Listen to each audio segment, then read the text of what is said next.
What's up, guys? Carl Loyola again. Welcome to the Pageant Passion Podcast. Grounding Conversations. This is your ultimate podcast for all things pageant. Siyempre pa si TikTok Pageant Guru, Carl Loyola. And I'm your TikTok Pageant Guru, TikTok Pageant Guru, TikTok Pageant Guru, Carl Loyola.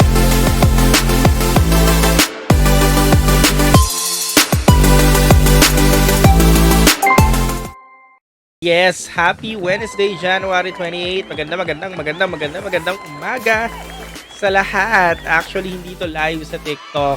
Yeah, pinilm ko to directly. Tapos in-upload ko ng medyo late lang, but still January 28 pa din. Dahil nga today, we have a special topic, which is the Miss World Philippines 2026 My Top Picks. Yan. Pero bago yon ha, maraming salamat muna sa lahat ng laging nakatutok, nakaantabay at sumusubaybay sa mga uploads natin. Every time na nag-upload tayo at sa mga nagko-comment dyan sa baba, hello sa mga laging present. Hindi ko na kayo may isa-isa. Pero nagko-comment naman ako sa inyo ng heart dyan. So ayan, thank you so much. At sa lahat ng mga bago pa lang dito sa ating channel, huwag nyo na kalimutan mag-like, mag-subscribe, at hit nyo na yung notification button para lagi kayong updated sa mga i-upload natin every time mag-upload na tayo dito sa ating channel. So again, my name is Carl. So tutok lang kayo dyan. So pag-usapan nga natin ang Miss World Philippines na mangyayari sa February 3. That's this coming Tuesday na next week. Pero this coming Thursday, tomorrow 29, magkakaroon sila ng gala night. And then after doon yung Top Model Challenge. That's the last challenge na magaganap sa Miss World before the coronation night on February 3. So, ano siya, no? Hindi naman midweek, pero bago mag-midweek. So, nag-iisipan ko nga rin kung manonood ako ng live. Pero, dahil nga, lagi ko rin sinasabi sa live na pagod na ako sa paghihintay. Mas kampante kung manood dito sa screen. So, baka manood na lang ako sa screen sa February 3. And then after doon, diretso tayo live para pag-usapan kung ano yung nangyari. So, yung mismong summary ng final. So, pag-uusapan natin after ng live on February 3 on Tuesday. But yeah, as of now, wala tayong masyadong business talaga kung sino yung, alam niyo yung mukhang kukoronahan. Pero ngayon, evident naman, lagi naman talagang laman ng social media. Madalas din sinasabi ng ilan na baka sa ballerina ka kasi siya yung talagang kitang-kita na mukhang kapanapanalo. Kasi nga, hindi rin naman talaga natin tansya kung ano ang hinahanap nitong Miss World Philippines pageant. Basta kung sino yung sikat, kung sino may pangalan, malakas ang radar sa tao, may diin nga ang pangalan, yun yung nanalo. So currently si Valerie Guy matunog.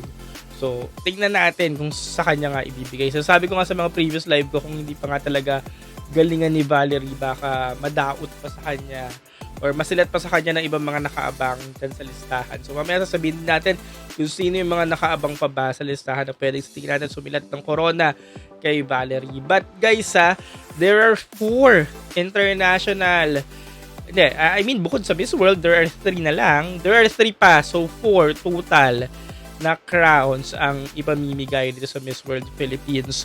So bukod sa coveted crown na Miss World Philippines title, ayun na nga, may Miss Global pa, mayroon pang Miss Universal Woman at yung Miss Tourism International. So sa ALB Circle of Pageant, parang ilang beses lang naman din or ilang beses sila namigay ng Miss Tourism International title. Una yung kay Herlene, yung Miss Tourism International title na nakuha ni Herlene, ayun yung consolation crown na tourism title. Hindi siya yung tourism title na ilalaban ng international pageant.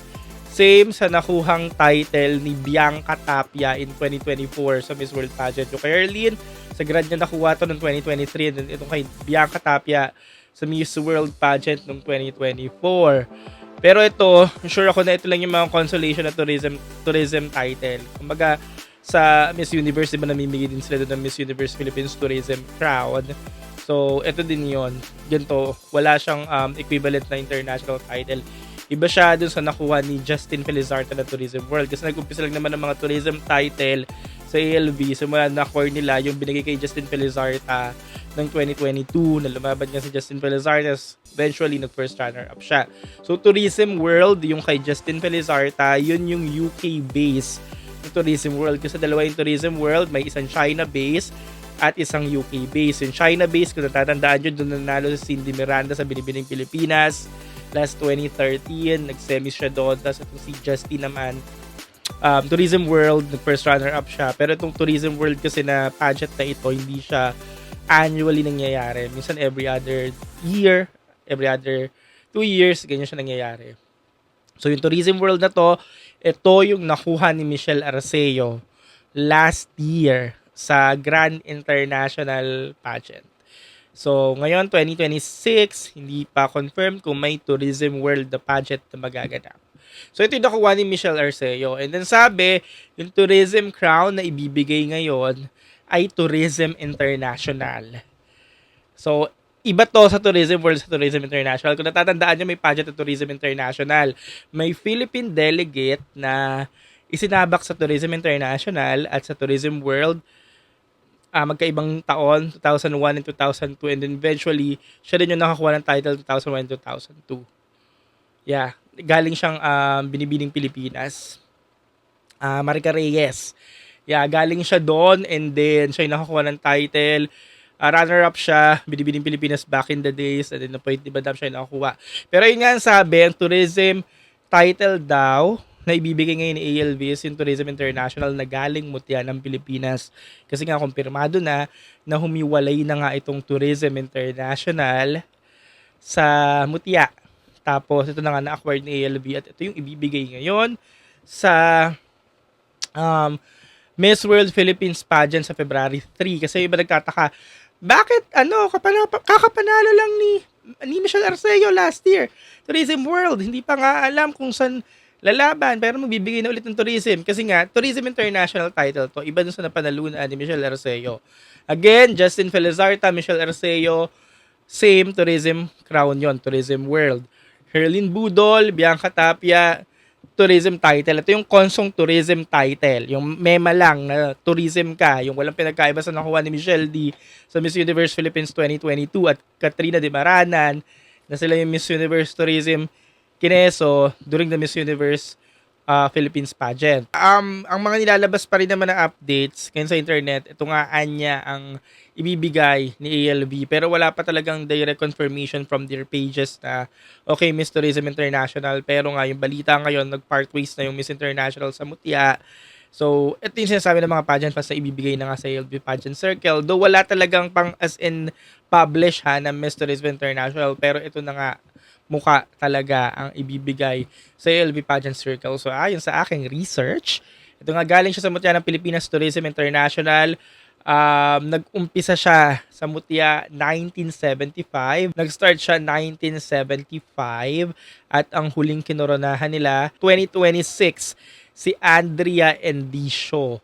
Ayun, siya yung kahuli-huling in-appoint. Ayun nga, nag-part ways na nga ngayon yung Miss Tourism International sa mutya ng Pilipinas. So ito yung malaking tanong ngayon kung makakalaban pa ba si Andrea Endicio sa Tourism International Pageant ngayong taon 2026 if ever magkaroon ng international pageant. Wala na nga sa kanila yung franchise, tapos nagkataon magko-corona ngayon ng ALV. So ayun yung problem. So wala siyang pinagkaiba sa mga nagiging problema sa mga pageant last year na alam niyo yun, yung pag nagko-conflict tapos nagko-corona. Kasi hindi na ipapadala yung girls na initially kinoronahan kasi nga humiwalay na ng franchise yung pageant. Sa male pageant, nangyayari din itong mga ganito eh. So yun nga, 2026 Miss ng Philippines Tourism International, Andrea Endicio. Ito yung nagbinibining Pilipinas, pero yun nga, dahil wala na yung franchise, hindi na siya makakalaban. Pero there are notable girls na mga nakoronahan dito eh, sa pageant na ito. Some of the notable girls, kilala nyo rin naman yung mga babae dito. So umpisahan na natin sa recent. So, Andrea Endicio, so ayan, kilala nyo na yan. So, Janet Reyes, nagbinibining Pilipinas din to. Nag-second runner-up siya noong 2023. So, alam ko, familiar sa inyong iba. Cyril Payumo in 2019, Miss Tourism International, siya yung nanalo. Siya yung mismong title holder. Ni Jenny Alipoon, or Janet Alipoon, yan. Sounds familiar, no? Siya rin yung nag-Miss Tourism International 2017 title holder siya. So, madalas nananalo yung Philippines dito. Justin San Jose. Ito, familiar ba sa inyo yung pangalan niya? Familiar siya sa akin. 2016 naman siya. 2015, Janela Joy Cuaton. Ayan, for sure familiar sa inyo yan. Glenifer Perido, second runner-up siya ng 2014. Familiar din sa inyo yan. 2012 and 2013, back-to-back. Rizini Alexis Gomez and Angeline Leon Gomez. Ito alam ko, familiar sa inyo to. Kasi naging matunog to dati, nanalo sila back-to-back. Tapos mga nagbinibini to. Itong dalawang babaeng ito. And then 2010, 2011, Barbara Salvador. 2010, familiar pa sa akin si Barbara Salvador, no? Medyo matagal na. Diba 2004, Izalim, ayan, familiar din siya sa akin kasi nga nasubaybayan ko yung mutya ng Pilipinas back in 2004. Tapos favorite ko sa Izalim. Kaya, ayan, lumaban din siya sa Miss Tourism International pero unplay siya. So, ayan, some of the notable girls na lumaban. Pero ayan, yung mga way back 90s, ito, 1995, Sherilyn Reyes, yung artista. Nag-third runner-up naman siya sa Miss Tourism International. So, ayan, ganun siya kabig din na pageant. Kasi nga, since 1975, though hindi siya pinag-uusapan kagaya ng mga Big 4 or Big 6 pageants. But yeah, it's also a big pageant na annually siya, walang mintes. Kasi based dito sa research natin, ayan, tuloy-tuloy yung pageant. So, 2026 this year, magkaka-pageant pero undetermined pa kung kailan siya mismo. So, ayun, there are more chances of winning. There are more chances of crowns para sa mga babaeng lalahok or kalahok ngayon sa Miss World Philippines. Dahil nga, bukod sa Miss World, there are 3 crowns pa. So, kung feeling natin secure na yung crown dito sa isang babaeng ito, so, more to go para sa iba pa. So, sino nga ba yung sa tingin natin kaya pa manlaban for the Miss World Philippines crown? Yeah. Yun nga. Meron akong dark horse. Ang dark horse ko si Pampanga. Gabriel Fuentes Galapia. At itong si Quezon City. Asia Rose Simpson. Siya yung aking dark horse. Si Pampanga actually nang lalaban siya. Hindi siya pinag-uusapan. Maganda siya. Tangka din. Maganda yung mukha. At nakipag neck to neck.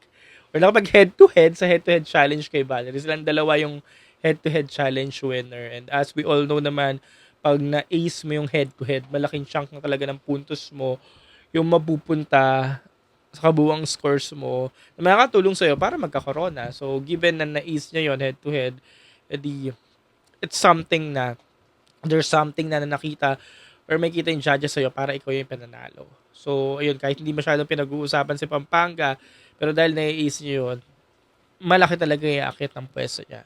Well, si Valerie, ayun na, si Valerie na nga yung evident na winner natin ng lahat for the Miss World Philippines crown. Tapos ini-ace niya pa to. Malaki talagang puntos na mapupunta sa kanya. Kaya nga sinasabing, malaki talaga yung chance ni Valerie. However, ang hindi talaga bet ng ilan kay Valerie ay si Valerie nga daw nasa short side. Yun nga yung hindi nila bet kay Valerie. Kaya parang hindi sila pumapabor na may Miss World Philippines ba natin to? Though ako, naniniwala ako kasi na hindi naman na importante kung matangkad or maliit sa Miss World Philippines. Kasi nga, depende talaga sa amat si Mama mo, Julia, kung sino yung makokoronahan. So, kiber, kung maliit or malaki pa ba itong babaeng to. Basta si babae, nakakatalak talaga at talagang kayang panindigan yung sinabi niyang advocacy. Kasi di ba, dami bang sinasabi ni Valerie yung mga advocacy. Ito nga daw yung gagawin niya, ganyan. Ang dami niyang sinabi, kasi hodang matagal niyang ginagawa yung advocacy niya o hindi. Pero, as long na kaya niyang i-defend yung advocacy niya, and kaya niya talagang mapaniwala si Mama Mo Julia na very, very sincere siya at kaya niyang panindigan yung advocacy niya through her eklat-eklat, pananalita, chu-chu-chu-chu, konting mabilog niya lang si Julia, baka naman makuha niya ang amor ni Julia, siyang ipanalo. So ako kaya, doon ako nananalig talaga na baka makaya ni Valerie talaga. Pero, ayun nga, dahil nandyan si Valerie, nandyan si Pampanga nga yung dark horse ko, diba si Valerie yung sinasabi nating baka makakuha ng crown. Pero may isa pa nagbabad dyan babae, si Davao. Si Davao naman ay parang si Pampanga. Masabi mo siya dark horse siya kasi di ba unknown naman siya, baguhan siya, newbie. parehas din sila ni Valerie, parehas silang height, hindi sila mga katangkaran, pero mga pretty girl sila. Kumukuda din to si Jovelyn Lorejo or si Javelyn Lorejo, si Davao. Kumukuda din siya, maganda siya. Ang panlaban naman ni Javelyn Lorejo, malaki yung makinari ni Javelyn. As in talagang kumpondo, machinery, malaki talaga. Talagang kaya nila talagang lumaban at lumaban. Kasi di ba ito nga ngayon sa social media nakikipagsabayan din siya kay Valerie. Laman din siya ng social media. Magaganda lagi yung mga pictorials niya, puro photoshoots din si girl. Kapag nakakasalita din, nakakakuda din, tsaka nga fresh. Baka nga itong ALB pageant circle ay mamili ng mga girls na fresh. O baka fresh naman yung gusto natin, baka ito bigla yung isingit nila. Kaya malaki din yung laban nito ni Javelyn. At isa pa, sinasabi nga natin maraming makinarya, maraming pondo. So, yun na nga, minsan di bang LV pageant circles nagle-lean on towards sa babaeng marami talagang nilalabas. Hindi natin sure, pero yun yung pinakapanlaban talaga ni Javelyn. At mukha nga, at syempre yun, makikita mo rin naman yung Queen Leora niya. Kagaya rin naman ni Val. Si Val talagang established lang talaga. Si Javelyn newbie, pero in terms of lahat, nang pwede magkapare-parehas. Parehas lang sila. Bigyan lang nila ng chance itong si Davao, pero mukhang uusa din to. Kaya nandun din siya sa list ko. So tatlo na sila. Um, si Ifugao nasa taas, number 1. Dark horse natin si Pampanga. Dark horse pa si Davao. Pero si Davao kasi mukhang kayang umakyat talaga lang kahit anong corona. Mukhang aakyat talaga siya kahit anong corona. O runner-up. Pero mukhang nandyan siya. Tapos si Ashley Simpson, modeless. Si Ashley Simpson talaga, Quezon City. Dark horse ko rin to, modeless. Pero mukhang hindi talaga siya maiaakyat dahil naglalaban-laban ng left sa taas. Ngayon, kailangan niya talaga magpapansin pa. Kasi hindi siya napapansin, wala talaga eh. Pero in terms of pag nakita mo siya sa entablado, sa stage, nasa kanya talaga lahat yung pagiging isang beauty queen material. Unang-una na lang yung hulma niya, very beauty queen na. However, hindi talaga siya napapansin. Pero nandyan siya, nakaabang siya. Pero parang hindi mo na siya mabigyan pa or hindi na siya mabibigyan pa ng chance kasi ang dami na rin nakaabang sa taas. Pero kung gagawin niya lahat ng dapat gawin, magpapansin siya, ayan, last week pa, kayang-kaya pa magpapansin pa siya or what, baka naman sakaling mapagbigyan pa. Pero nandyan pa rin siya. Si Ashley Simpson, nasa baba pa rin siya. So ayan, naniniwala pa rin ako sa kanya, kaya pa. Next, Ande Mesa. Ito, sinasabi ng mga pageant fans, mukhang sure na daw si Ande Mesa sa Global Crown, Miss Global Crown, yung kay TPN. Ako naman kung yun talaga may kuha ni Ann, sana ibigay na nila kasi nga long overdue na rin si Ann.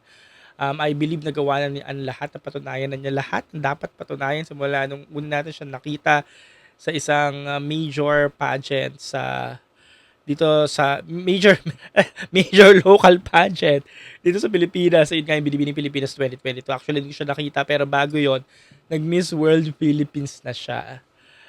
Feeling ko na patunayan na yun, dapat na patunayan. Pangalawang balik niya sa Miss World Philippines. Baka naman nakuha na niya yung simpatya ni ALB, bigyan na siya ng corona. Pero hindi mo pa rin siya makita kaya maka-Miss World talaga eh. Mukhang Miss Global, pero walang kaso kung Miss Global dahil malaking pageant ng Miss Global ngayon kay TPN yon. Maganda yung production nila. Lumalaban sila sa lahat ng mga pageants dito, especially sa Miss Universe, Miss World, kasi nga TPN pageant yon. Kaya, ang ganda din kung doon ka mapupunta. Kaya kung doon nila bibigay kay Ann yon, go lang go. Malaki pa rin ang kumpiyansa kay Ann kasi nga, nakita nyo naman si Ann, diba sa stage palaban talaga. At iba talaga yung glow niya. At naniniwala ako na magiging maganda pa yung winning glow. Magkakaroon siya ng mas matinding winning glow pagdating sa finals.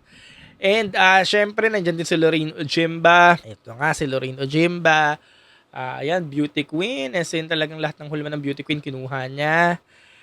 At kung gusto mong panalo ng black ni ALV para sa Miss World Philippines, kasi never pa nagpadalang Philippines ng black.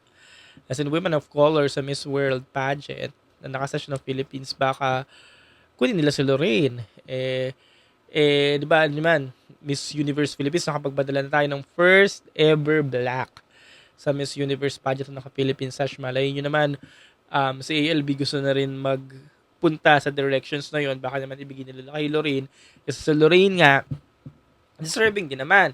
Nakakatalak, nakakatok, para sila ni Valerie na kaya panindigan yung mga sinasabi nila ng mga advocacy nila kasi dohodang ngayon lang nila ginawa yan. Pero kaya nilang bumoka talaga at bilugin yung ulo ng mga nakikinig sa kanila. So, si Lorraine, syempre, yun nga, matangkad, hulma, queenly pag nasa stage. Kasi di ba tinitingnan din ni Madam Julia yung pagiging queenly ng babae sa stage. Kasi nga, mukhang gusto niya matangkad kasi yung mga last winners niya sa mga nagdaang taon matatangkad eh. Parang sino ba yung hindi lang matangkad?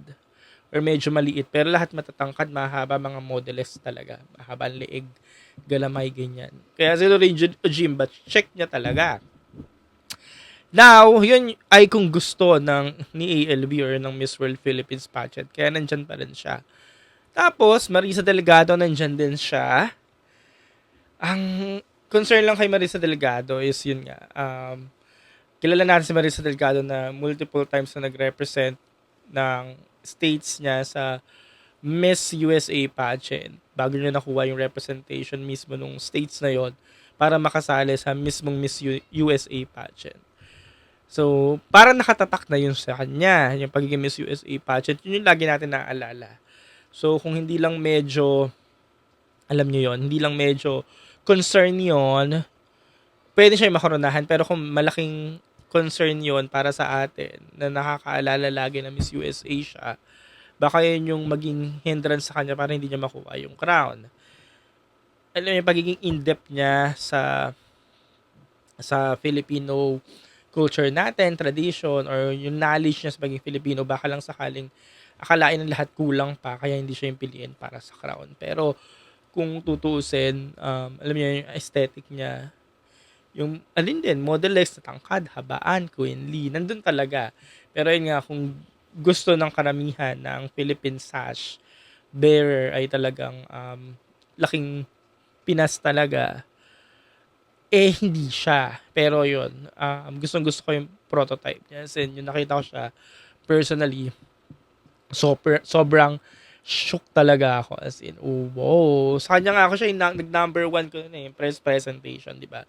Nandun tayo yung press presentation. Yung nag-number 1 sa akin kasi sa kanya ako na-shook. Yung last live natin, sinabi ko yung top 3 ko. Bet ko nga si Marisa Delgado, Philcom New York. Tapos itong si Ande Mesa. Bet ko sila. Tapos si Ifugao or si Lorraine Ojimba. Nag-iisip pa ako sa kanilang dalawa kung sino dun sa dalawa. Bet ko si Lorraine kasi nga siya yung hulmang beauty queen. Bet ko si Ifugao kasi face card talaga. As in, presence sa stage malakas, though hindi siya matangkad, nakuha kasi Lorraine yun. Kaya nag-isip ako dun sa dalawa. Pero ngayon, since 4 na nga yung crowns, sila na yung bet kong 4. Yan. Si Ifugao, so far ngayon as of now, January 28, siya pa rin yung Miss World ko. Pero, pwede pa siyang magbago. Pag nakita pa natin yung charity gala, saka yung iba pang segment, yung last segment bago mag-finals. Baka maano pa siya, mas-shush. Kasi nga inaabangan ko rin doon si Pampanga at si Davao na baka baka sila pa yung makashow away ng Miss World Philippines crown. Sila yung pang Miss World Philippines crown ko eh. Si Ifugao, si Davao, tsaka sa Philippines baka pero yung the rest ng mga girls na mention ko, baka Universal Woman na, Global, or yung Tourism International.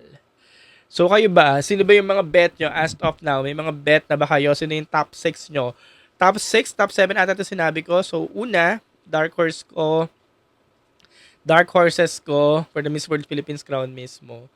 Si Davao, si Pampanga, so dalawa na sila. Si Ifugao ang aking Miss World Philippines, so 3 na. Si Quezon City, nakaabang lang para sa akin, rounding off. So, na sila, 4. So, yung iba kong girls for the other second tier crowns, si Rizal, Lorraine Ojimba, si Ande Mesa of Manila, and then Philcom New York na si Marisa Delgado. So 4, 5, 6, 7. So 7 girls yung mga nabanggit natin. Again, Asia Simpson of Quezon City, Pampanga, Davao, Ifugao, Rizal Province, Lorena Jimba, Manila Anda Mesa, and Philcom of New York, Marisa Delicado.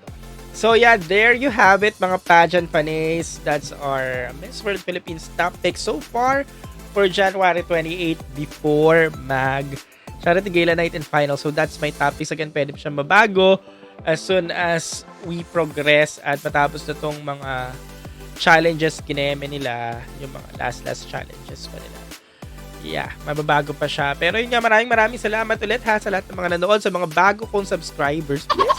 Bago subscribers, sa mga bago dyan na nanonood, guys, mag-subscribe na kayo, i-like nyo na tong video, share nyo na din, at syempre, hit nyo na rin yung notification bell para sa susunod na upload ko, makikita-kita pa ulit tayo. Ayan, shoutout ko lang yung mga madalas dyan mag-comment sa comment section na laging present na hindi nawawala. Ayan, nandyan sina Prince, sina Marveng, sina Elm Street, hello, si Jeff, si Bini Bembang, nandyan din, si Michael Florendo, nandyan lagi siya, si Carlo David, si Charles, si Bench, ayan, si Ben Pogi Forever, si Miss Aga Ocampo, si Harvey, si Ronald, ayan, nandyan sila lagi, si Analon, at ayan, marami pa iba, hindi ko na may isa-isa. Maraming salamat guys. Again, madalas ako nagla-live dun sa TikTok sa kabilang app. Ayun, doon makakapag-real time, chikahan tayo. Dito sa YouTube, hindi ko pa na explore yung live options dito para naman makapagtalakan tayo with the YouTube subscribers natin. Pero hindi ko pa siya na-explore. Pero yeah, doon na muna tayo sa kabilang mag-usap-usap. And after nito Miss World Philippines, tatawid na tayo for the Miss Universe Philippines. So naman tayo magpo-focus. So marami tayong araw na magkikita-kita at mag-uusap-usap hanggang matapos na yung taon. So yeah, again, thank you so much sa Husband Carl Loyola na nagsasabing ingat kayong lahat at paalam. At syempre pa si TikTok pageant guru Carl Loyola. And I'm your TikTok pageant guru, TikTok pageant guru Carl Loyola.